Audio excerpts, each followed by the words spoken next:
Welcome everyone to the Comic Couch Review. I'm JamesMan, and today I'm here with Blackjack. Hello. And today we're going to be talking about the very first episode of Season 2 for Gotham. Yay, Gotham. Gotham. I wish I had the same enthusiasm as the villain in the TV show. But, I know. Oh well. I freaking love the show on partially an ironic level, so I love the ham and cheese of it. The ham and cheese. That's actually pretty good. Like, I do fancy myself a ham and cheese sandwich, and yeah, you know, there's I don't know where I'm going with this. There's no better description for Gotham than just being a ham and cheese sandwich.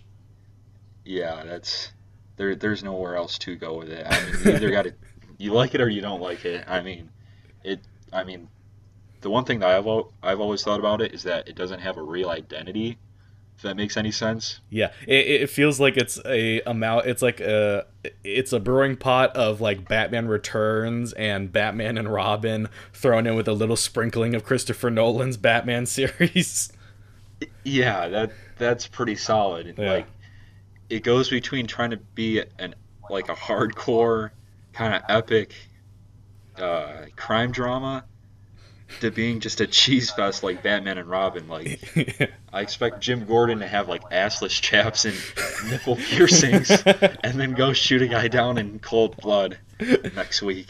Put Ben McKenzie in that. That'll be fun. Yeah, that'll stir up some Jimmies on Tumblr. Actually, no, that would be an insult to Tumblr. That would make I'm trying to find the most appropriate way to word this. They make the Tumblrites blush. Yes. Yes. We'll keep it PG-13. Yeah. For our 13 audience members. Yeah, we won't try and go too hard like this show. So. Yeah. Gotham started yesterday. We watched it, and it's a lot better of a first episode than the first season started out, because the first season started out when it was packed and there was so much winking at the camera going on that it was nauseating at points. Yeah, it was like a clown car. You know, they just kept pulling characters out of there, like Bullock, Fish. I think that's her name. Yeah, don't really remember. That's Bullock, Fish, Penguin, Catwoman, Poison Ivy, Bruce Wayne, Alfred. Yeah. It just went on. This one, at least, you know, they had to focus on Gordon, a little bit on Penguin and Bruce. Yeah, I suppose. Where the focus probably should have been in the first season. Yeah, that would have been nice. Yeah, and that's what I liked about this one, is that a lot of because I remember in the first season there was a lot of like cutting to like several different characters, you know, and they were supposed to be your drive. Like, you know, you had your thing with Gordon, you had your thing with Bruce, you had your thing with Penguin, Fish, Edward, Nigma. You know, it was just like so many different narratives. But I liked in this episode, it seems like they were trying to use Gordon as a more of a narrative focus, where it's like all the other things happened because he interacted with that person, you know. Yeah, he's like he's a vehicle, more or less, for the rest of the characters, and that's the way it should be. I mean, yeah, that's the way how television shows should function. Yeah, like you said last season, they had all these different cuts to different characters, and it's inevitable with it being a TV show. But I mean, they would just cut in these random moments, like Bruce would be talking to Alfred, and then, you know, you'd expect that kind of conversation / narrative to go to one scene in, like, you know, let's say another room or something like that, and then all of a sudden it'd cut to Selena stealing, you know, say milk or something like that. Yeah, exactly. Jump over to Bullock. It would cut to moments where you're just like, I don't see the connection here. It was like running into a brick wall and then starting over. Yeah, exactly. So it was definitely an improvement narrative-wise for this season. I think the part that I enjoyed the most from this episode was freaking Zardon the Soul Destroyer. Oh yeah, that What yeah. the It's like fuck? What the yeah hell was that that? yeah. He's like a fully grown Oompa Loompa. Yeah. I mean, you kind of it, and that kind of echoes back to the point we had before. Mm. Where you had Gordon doing a regular cop thing, and then you had Zardon, this cheesy as fuck character Yeah. in there, and then he gets arrested, and it's like, okay, so you're going down that route, and then all of a sudden Gordon pulls his gun out on these homeless people from the looks of it, and then jumps back to hardcore crime drama. So Yeah. that's the duality of fates Exactly. right there. So I mean, you either love it or you hate it. Yeah. Kind of like me. And That's you'll the just kind flavor of of eat Gotham. anything. Like we said earlier, ham and cheese Yeah. sandwich, love it or hate it. And Yeah. they did make some definite changes that I liked more in this. Like we said, Gordon's the narrative focus here more so than previous season. And I liked that when we had the Riddler mention, he was just he just popped up because Gordon was in the scene first. And then he left. Yeah. That. Yeah. Yeah. The guy that plays Edward, he's not bad, but he's pretty over the top. If Yeah. that makes any sense. Yeah. Like in what little scenes he has, like when he's in the mirror and he says that let's have some fun or we need some fun or something like that. Mm-hmm. It was almost like that kind of Batman Forever syndrome where everybody's the Joker. Yeah. That's the vibe I got, but I'm pretty stupid to begin with, so what do I know? No, that was kind of a weird moment for me because I was like, when did the Riddler get a split personality? Is that Harvey Dent's thing? Okay. It's just kind of weird. I've never seen that ever done with that character, but Gotham isn't exactly what you would call a series that's faithful. Oh, yeah. No, when you introduce your own Gotham-esque Suicide Squad with teenage Joker Yeah. and Yeah, Black Mask's daddy, that's where you kind of draw the line. Yeah, definitely. The major part of this entire episode really was having Gordon basically get fired, get rehired, and then introduce your weird squad of lunatics. Yeah. Yeah. It sounds awful on paper, but it's fun to watch. I guess that's the most important thing when it comes to Gotham. Like they're looking at comic accuracy in the side mirror. Mm-hmm. It's so not comic book accurate. It would probably make Bryan Singer blush a little bit.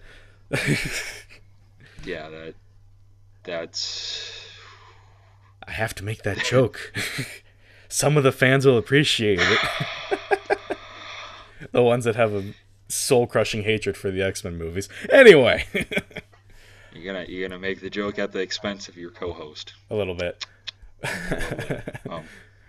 Anyway, one character that I liked, actually surprisingly, who was like my most hated character on any show last year was Barbara. Oh, yeah. Like, I hated, like, and it seemed like the writers purposely wanted you to hate her character, because in the first season, she was just awfully written. You hated every scene she was popping up in. They kind of started to do stuff with her at the end of the season, but it still wasn't enough. But here, she's actually kind of fun to watch. Yeah, I mean, I attribute part of that to the writing, and then the part of the acting. Yeah. Because it's all kind of, I mean, the character in general is pretty bad. Yeah. But, I mean, like you said, all right, this is a better way to word it. Like you said, you really hated her, and there's a difference between hating a character but liking them because of the way they're written and portrayed. Like, say, like a Hannibal Lecter or somebody like that, like off the top of my head. And then there's you have your Barbaras, where they're just awfully written, and no redeemable qualities, and not even that charismatic villain kind of way. Yeah, exactly. So, but yeah, she had some weird line delivery in this, she hammed it up pretty well. Yeah. And that's saying a lot with it being on Gotham. Yeah. Yeah, but she was much more tolerable this time around. Yeah, which is something that I think was needed just because her character was so dry last season. So it's nice to see them make that change this time around. Also, So, one more mention in this episode is that, okay, about Bullock, because he was fired at the end of the first season. It's not a spoiler anymore because you've had plenty of time to watch it, people. He ends up running a bar in this episode, and you've got a really weird out of character. I know it's hard to say out of character for Gotham, but it's like Bullock is like he's sober in it, and I don't see him running a business. yeah, This is I weird. mean, you could go the Earth One route and like make him a celebrity and a guy who's never touched any alcohol and he's super cool and then he sees a child molester and then he starts drinking. Yeah. There's that route and then there's the route where he's an alcoholic. He gets sober. He runs a bar Mm-hmm. where he's got stacks of alcohol behind him and then he doesn't touch any of it. Yeah. Like I mean, I don't know. Again, I I actually enjoyed that yeah. because it's fun, but it's like if you're going in comic accuracy, Oh it's a yeah. step backwards. It's right out the freaking window. Hmm. So I think the best description that I can have for this episode, it's definitely a good start Hmm. for the season, and it shows a lot of promise. I'm really hoping that the introduction of this new villain, Theo Gallivan, will Hmm. be a season long type of deal and won't be like a 6 episode arc or whatnot. I want that to kind of stretch through the whole season, and it's definitely a better formula to be serialized than to have the freak of the week method, because as season 1 was progressing, it got dry after a while. Yeah, I mean, Jerome. That I keep going back to Jerome. That Mm. was like the one thing Gotham had going for it in Yeah, terms of like, uh, what should I say? Like on a weekly basis, mhm. in terms of villains. That was But the highlight. you either, yeah, you really had to either like love Jerome or hate him Yeah, in season one. The guy's actually a pretty good actor. If yeah, you look at him, some of the and I things he enjoy does. him, and I'm The happy that characters, he's kind of. I enjoy him, and I'm happy that he's getting a bigger part in this season. yeah, I mean, again, comic accuracy is non-existent in this case, but he's fun to watch, which is what matters in the end. Yeah, definitely, it adds more to the show. So, any last words on the episode for you? Ham and cheese sandwich. That's what it is. That's what it With is. a little, yeah, with a little. Um, so let's go with pumper. They put Mm. bread on it. That actually doesn't sound as good as a plain ham and cheese sandwich. I think we'll just identify it as the ham and cheese show. Yeah.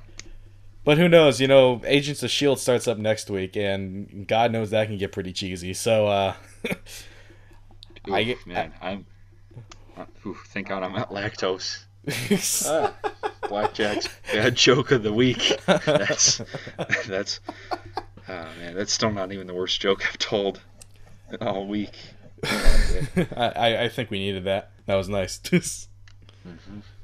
So, this has been the little quick comic couch review, just going over the most recent episode of Gotham. We will be proceeding with episode 2 when that comes out, and then with whatever other comic book show starts up within the coming weeks to the month. Remember, kids, eat your ham and cheese. It's really good. Or not. I mean, you might hate it, because God knows the cheese can sometimes be a little overpowering. So this has been the Comic Couch Review. Hope you all enjoyed, and we will see you guys next time.